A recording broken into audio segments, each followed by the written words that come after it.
Fala pessoal, como é que vai? Tudo bem? Como é que estão as coisas? Muito obrigado, né, pela essa audiência aí malandra, agradeço que você esteja aqui e vamos fazer nosso trabalho. Mano, seguinte, aula muito legal da gente conversar, assunto muito interessante, tá bom? Vamos falar de um negócio muito importante e relativamente simples. Hoje não é uma aula que, mano, você vai sofrer, que você vai ter problema, que vai ser difícil de compreender. É uma sucessão de fatores, né, de eventos históricos bem tranquilos. De novo, né, gente, esse pós-Segunda Guerra Mundial, ele tá muito mais inserido numa lógica geopolítica do que histórica, historiográfica. Ó, minha cortina fechando, abrindo aqui. Aí, agora tá bonito. De uma lógica histórica ou historiográfica. Então, é um negócio até relativamente básico da gente conversar e, poxa, muito importante, muito legal e muito interessante. Então vai ser legal falar sobre isso. Seguinte, pessoal, a Índia, agora sim, é que eu tava gravando antes a aula de China, eu tô com a China e Índia na cabeça aqui. A Índia, e é isso que a gente vai conversar, foi um país que foi a primeira base de gigantesco sucesso do projeto colonizador. Tanto é que foi em 1498 que Vasco da Gama, lembra dele? Chegou à Índia e considerou aquele lugar uma riqueza sem tamanho. Por conta de quê? Por conta das famosas especiarias. Desde então, tô falando do começo da Idade Moderna aqui, a Índia é visto como um lugar extremamente genial para você explorar e para você conseguir riquezas. Beleza? Continuo falando. Somado a isso, o país que de fato vai dominar comercialmente e economicamente a Índia, e é a metrópole da nossa aula de hoje, é a Inglaterra.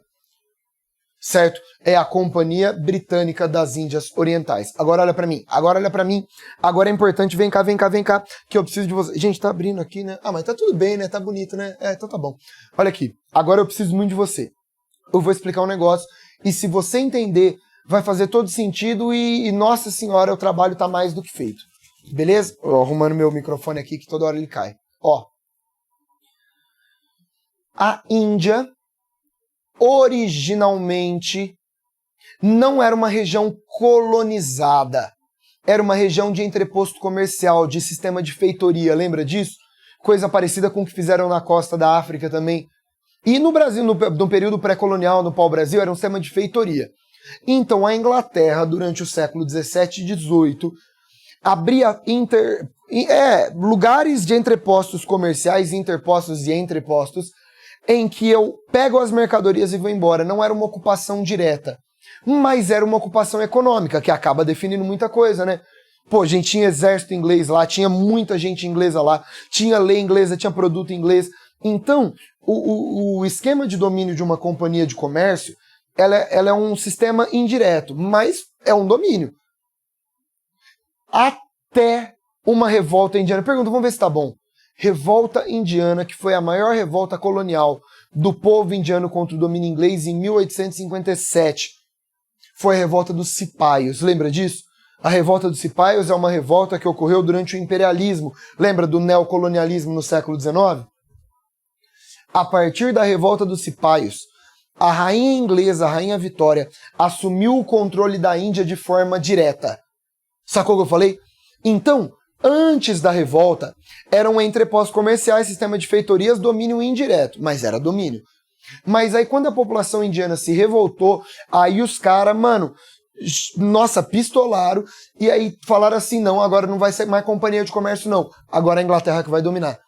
Tanto é que a Rainha Vitória passou a ser chamada de Imperatriz Vitória, porque ela não tinha um país, ela tinha um império, porque a Índia fazia parte do domínio deles. Então lembra que a colonização efetiva, direta mesmo da metrópole, ocorreu a partir dos cipaios. E aí a merda, né, mano? Se antes já existia um sistema de domínio horroroso e pesado, depois dessa colonização direta, a situação piora e muito, né? Todo mundo concorda comigo? Faz sentido? Galera, nesse contexto, eu entro aqui no processo de movimento anticolonial. Algumas coisas que eu quero falar com vocês. Primeiro, ainda no século XIX, os movimentos contra a metrópole são grandes. Grande exemplo disso é que em 1885 é formado o Partido do Congresso Nacional Indiano, que vai ser, até hoje, tá? É um partido que existe, é o maior partido indiano e é o partido que vai lutar por todo o processo de independência. É aqui que começa a brincadeira. Esse partido, então, vai estar presente em revoltas anticoloniais, em movimento e principalmente na luta política, né? Na luta diplomática de conseguir a independência da Índia. E aí eu quero te contar um negócio. Nossa, eu vou te contar um negócio que vai te ajudar muito agora. Muito, muito, muito. E, oh meu Deus, meu microfone tá... Aí, mas acho que tá beleza, né? Eu vou te contar um negócio que vai te ajudar muito e vai fazer muito sentido agora pra gente trocar uma ideia. Olha pra mim. Nossa, aliás, o que eu vou te falar agora, pode anotar a parte num post-it, sei lá. Saiba que o que eu vou te falar agora não serve só pra Índia. Serve pros países africanos, serve pra China, serve pra um monte de gente. Cheguei. Posso? Ó. Durante o processo da Primeira Guerra Mundial e depois durante o processo da Segunda Guerra Mundial, os países europeus, que eram metropolitanos, né, impérios coloniais, eles movimentaram a população da colônia para lutar a seu favor, entendeu? Então, por exemplo, na Segunda Guerra Mundial, a Inglaterra está nos aliados. Então ela vai movimentar o exército da África do Sul, o exército, de algumas regiões africanas, regiões do Egito, o exército da Índia e um monte de exército para lutar a favor da Inglaterra contra as forças do eixo. Entendeu o que eu tô falando? Na Primeira Guerra Mundial teve exército africano que era de domínio francês e que lutou. O Hitler, na Segunda Guerra Mundial, invadiu o norte da África, porque ela era colônia francesa. Então, durante as guerras mundiais, a população da colônia vai lutar a favor da metrópole. A metrópole precisava de soldado, convocou os caras da colônia. Acontece que quando a população da colônia luta numa guerra, eles se sentem unidos e formam um sentimento de nacionalismo. Não faz sentido? Lembra do nacionalismo? E aí começa a nascer um nacionalismo africano, um nacionalismo asiático desses exércitos que lutaram na Segunda Guerra Mundial. É um tiro no pé. Porque a metrópole, ao mandar a colônia lutar para eles na guerra, eles vão criar um sentimento de união daquela colônia. Então a Primeira e a Segunda Guerra contribuem para o nacionalismo africano e asiático de cada um dos países. Isso é importante. Seguinte, continuo falando. Gente, então vamos lá, ó. Agora, personagem principal da nossa aula, história muito famosa pra gente conversar e rolê muito importante, a figura do Mahatma Gandhi. Por enquanto, não vou aprofundar, porque eu tenho um slide, eu tenho uma parte grande da minha aula só pra ele, porque de 100% das coisas que caem de independência da Índia, 80% tá falando do Gandhi. Mas a fita é a seguinte, Mahatma Gandhi, o maior nome do processo de luta pela independência indiana, estava na África do Sul. E na África do Sul ele já começou a ideia do seu processo, que é o processo de não violência, que é o processo, de resistência civil e tudo mais que a gente vai conversar bastante hoje. Mas saiba que ele estava na África do Sul, ele foi para lá a trabalho e se envolveu com a causa hindu na África do Sul. Então ele ficou bastante tempo lá e agora em 1915, que é praticamente no comecinho da Primeira Guerra Mundial, ele volta para a Índia. E a partir de agora que ele se torna uma figura preponderante no movimento de independência indiana. Seguinte. E aí, olha como eu coloquei. Intensificação do nacionalismo indiano após a participação na Primeira Guerra Mundial. E auge do processo de independência durante a Segunda Guerra Mundial. Sacou ou não? Lembrou? Isso aqui é o que eu tinha te falado, né? Gente, durante a Primeira Guerra Mundial, eu vou ter a intensificação desse nacionalismo indiano. E isso não acontece só na Índia, lembra desse rolê. Mas o auge da treta é durante a Segunda Guerra Mundial. Dica que eu te dou, olha pra mim. Os países que são colonizados durante o período do imperialismo, neocolonialismo, conseguem a sua independência após a Segunda Guerra Mundial. Existem 2 fatores determinantes para isso, anota, extra. 2 fatores determinantes para isso. Primeiro, o enfraquecimento dos países europeus após a Segunda Guerra Mundial. Se os países europeus são as metrópoles e eles se enfraqueceram, é um bom momento para as colônias buscarem independência. Primeiro motivo. Segundo motivo, a ONU, criada após a Segunda Guerra Mundial, tem como um dos seus princípios mais importantes o princípio de autodeterminação dos povos, que fala que todo povo deve se governar. A ONU criou uma medida anticolonial. Então, manter colônias depois da Segunda Guerra já está anacrônico, já está fora de contexto. Gente, a Segunda Guerra acaba em 45, a Índia consegue sua independência em 47. Total ligado, né? Beleza? Sussa? Vamos lá, então. Tudo bem até aqui? Tranquilidade? De boas? Nós... Cheguei onde eu queria. Deixa eu contar a história desse rapaz aqui e o resto é sussa.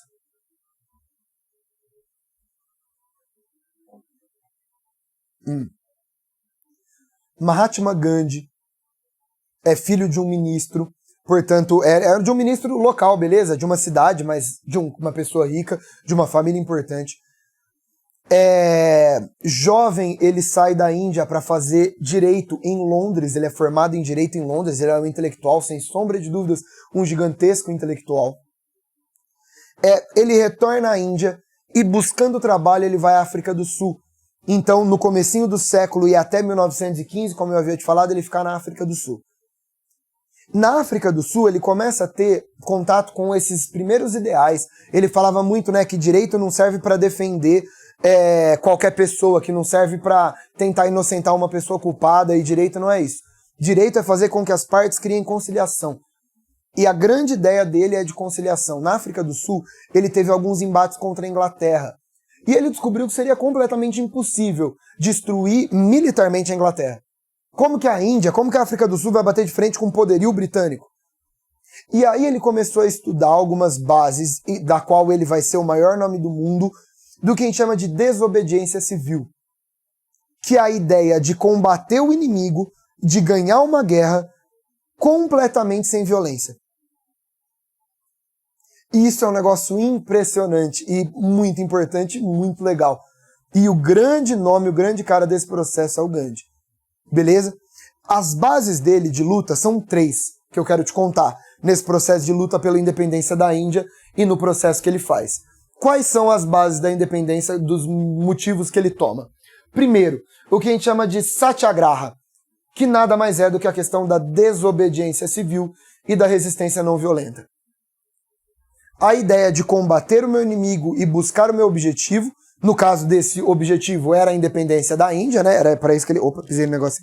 Era para isso que ele estava lutando, mas que não ocorra absolutamente nenhum confronto militar. Ah, mas ele vai apanhar? Apanhou muitas vezes. Ele vai ser preso? Foi preso muitas vezes. Só que ele se tornou uma figura grandiosa. Agora tá o rolê do Gandhi. Olha pra mim, agora eu vou te contar o segredo do cara. O Gandhi ficou famoso. E ele ficou famoso, mano, sem fazer um mal pra uma formiga. E a opinião pública, e quase que mundial, começou a ver o Gandhi como um cara muito diferenciado. E era mesmo, né? E era mesmo. O que acontecia? O Gandhi fazia muito boicote, fazia muito jejum. E se acontecesse alguma coisa contra o Gandhi, a opinião pública caía matando contra quem fez isso. Tipo, mano, imagina se você for responsável pela morte do Gandhi. É o Gandhi. Entendeu? Olha esse cara, o cara não faz mal, velho, pra borboleta. É o Gandhi. Então, se você for responsável pela morte do cara, entende a sacada? Ele ficou famoso. O que o Gandhi fazia numa lógica muito hindu? Alguns pontos. Muito jejum. Muito jejum. Quando ele estava reivindicando alguma coisa, ele parava de comer. E ele falava, eu só volto a comer a hora que essa medida for cancelada. A hora que isso... Entendeu? E aí, mano, ele ia jejuando um dia depois do outro. Imagina se esse cara morre. Vai ser culpa sua, entendeu? Deixa eu te contar uma história muito louca. A Inglaterra várias vezes prendeu o Gandhi para obrigar ele a comer. Porque o cara ia morrer. E aí, se ia morrer, ia ser culpa da Inglaterra. Então, a Inglaterra prendia o Gandhi e dava comida para ele não morrer em jejum. Sacou? Então, ele fazia jejum como uma forma de pressão. De novo, por que dava certo? Porque ele era uma pessoa extremamente forte na opinião pública. Ele era uma pessoa extremamente popular. Se ele fosse uma pessoa que não era conhecida, vou fazer jejum e vou morrer. Morre. Mas era o Gandhi. E outra coisa, a questão econômica, o boicote aos produtos metropolitanos. Ele pregava que as pessoas parassem de comprar e de usar toda uma questão de produtos de fora. Nesse sentido, é uma medida até que nacionalista, né? Uma medida de origem, de valorizar a origem do meu povo, de valorizar a minha condição interna. Fez sentido até aqui? Tudo bem? Beleza? sussa. Então essas são as características. Vou te mostrar algumas imagens. São imagens que já caíram muito em algumas histórias que eu quero te contar sobre o Gandhi. Ele saindo da prisão, na década de 20 isso. Mais uma vez preso, libertaram ele. Ia fazer o quê? Ele foi preso 1 milhão de vezes. Vai fazer o quê? Mata ele pra você ver. O mundo explode. Ó essa. O Gandhi aqui, só que atrás um barril de pólvora escrito Public Opinion, opinião pública. Então, mano, se você fazer alguma coisa pro Gandhi, ó o que você explode. Entendeu a sacada? Entendeu o lance? Então todo mundo tinha muito cuidado com o Gandhi. Porque é o Gandhi, não é qualquer outro cara. Essa é boa. Essa já caiu 1 bilhão de vezes nos vestibulares. O Gandhi sendo preso aqui, e aqui fora um monte de Gandhi. Tipo, mano, não adianta você prender. Olha as pessoas lá, e você pode prender 1000 vezes. Porque os ideais deles estão nas pessoas. Não adianta você prender ele especificamente. Ele vai ser solto, vai ser preso de novo, vai ser preso 1 milhão de vezes. E ó o povo segue os ideais dele, não adianta você prender ele. É muito legal essa charge, né? Ele preso e a galerona retratada como se fosse ele lá fora. Então você prende um, mas tem muitos Gandhis lá fora. Bonita, né? Então é o dilema de prender o Gandhi. Massa, né? Essa é a Marcha do Sal, muito famosa a questão da Marcha do Sal de 34, vou te contar. Aqui, essa daqui é a foto mais famosa. Na década de 30, a Inglaterra criou uma lei que todo o sal consumido na Índia deveria vir da metrópole. Gente, a Inglaterra já fez isso com muitas colônias, né? Lembra lá das 13 colônias dos Estados Unidos? Lá atrás, no século XVIII, a Inglaterra fez a mesma coisa. Só que com outros produtos, mas era a mesma ideia. Então, a Índia só poderia usar sal comprado da Inglaterra. Só que os caras estão cheios de mar em volta, que são lugares bons para dessalgar e conseguir o sal em pedra, né? E aí a Inglaterra proibiu a população de ter seu próprio sal. O Gandhi marchou com a população, no meio ele foi preso, fez jejum, foi um rolê, mas eles terminaram. O Gandhi marchou com a população até o litoral, foi um negócio de muito tempo, foi 30 dias marchando sem parar. Até o litoral, aí no litoral, olha que legal, todo mundo pegou uma panelinha, uma tigelinha, pegou um pouquinho de água e botou lá no sol para secar. Quando a água secou, eu tinha o sal. Então é isso, boicote a questão inglesa, zero violência, zero violência. O que eles queriam, ir pro mar, pegar um potinho de água, deixar secar para ter o próprio sal. Desobediência civil. Louco, né? Louco, né? Gente, após a Segunda Guerra, com uma pressão popular gigante e com a Inglaterra destruída, Winston Churchill fez cagadas atrás de cagadas. Gente, o Winston Churchill, durante o processo da Segunda Guerra Mundial, ele foi horroroso com a China, viu? Em 42 explodiu uma rebelião na China e ele acabou de forma cruel. O Churchill, que é visto como herói, lutou contra o nazismo, o que ele fez na China... Oh, meu Deus, falei China de novo, né? Eu tô errando toda vez, né, gente? Desculpa. O que ele fez na Índia, eu confundi, você me perdoa? O que ele fez na Índia foi horrível. Foi horrível. Isso é muito importante, beleza? Em 47, devido à incapacidade inglesa de manter o controle indiano e devido à pressão mundial, a Inglaterra concede a independência da Índia. Lei de Independência da Índia, de 1947, lei inglesa que garantia a independência indiana. Eu nem precisaria ter escrito essa definiçãozinha, porque a lei já deixa claro, mas, né, por via das dúvidas, é bom colocar que é uma lei inglesa, beleza? Gente, e aí vem uma treta, última treta que eu te conto, que é essa treta aqui.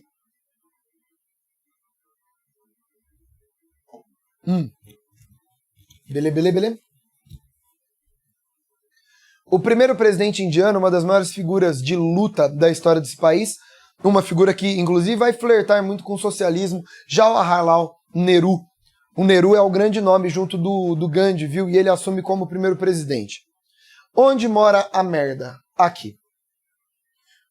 Gente, isso daqui já é um extra, tá? Porque a independência eu já te contei. Agora vem a história do extra. Tô pisando no fio do microfone. Gente, tá dando tudo errado hoje. O negócio aqui abrindo, meu microfone caindo. Olha só, eu pisando nos fios do microfone aqui, ó, saia, inferno, aí, ó, nossa, mas tá tudo bem, você tá me entendendo? Você tá me entendendo, tá valendo. Chega aí. Qual que é o lance? Quando a Índia se tornou um país independente, existia uma treta gigantesca lá dentro. Já existia, vem desde antes da independência, que é uma treta religiosa. É uma região que tem muito islâmico muçulmano e muito indiano hinduísmo.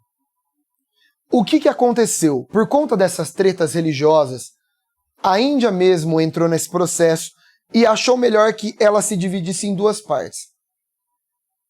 A maior parte, a parte central, se chamaria Índia e teria a população hindu. Enquanto que duas outras partes do lado foi formado outros dois países chamado Paquistão. O Paquistão Ocidental e o Paquistão Oriental.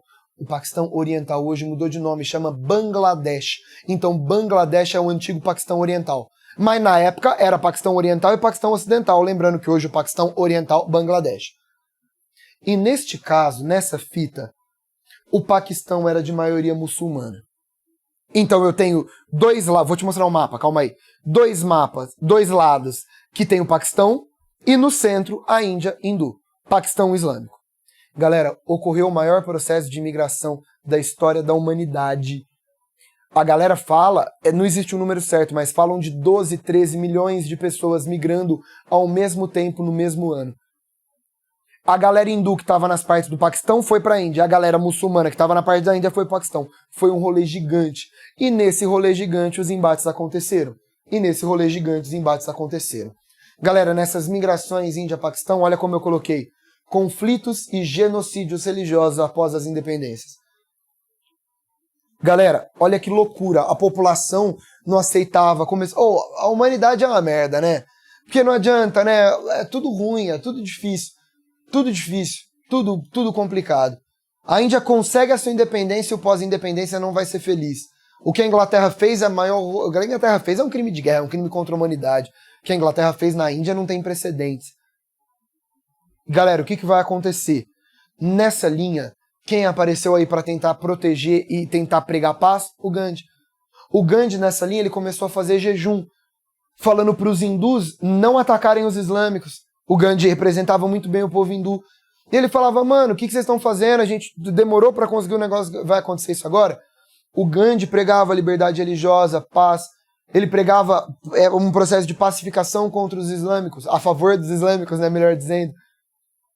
Então, o Gandhi, numa dessa, ele começou a falar para a população hinduísta, indiana, para não atacar. Ele começou a lutar por conta disso. Foi aí que um extremista hindu, seguidor do Gandhi, falou que o Gandhi estava protegendo o islâmico, foi lá e matou o Gandhi. Um hindu que estava numa Índia independente por conta do Gandhi, falou que o Gandhi, por fazer um discurso defendendo a paz religiosa, estava virando islâmico. Foi lá e matou o cara. De perder esperança, né, mano? De perder esperança na humanidade.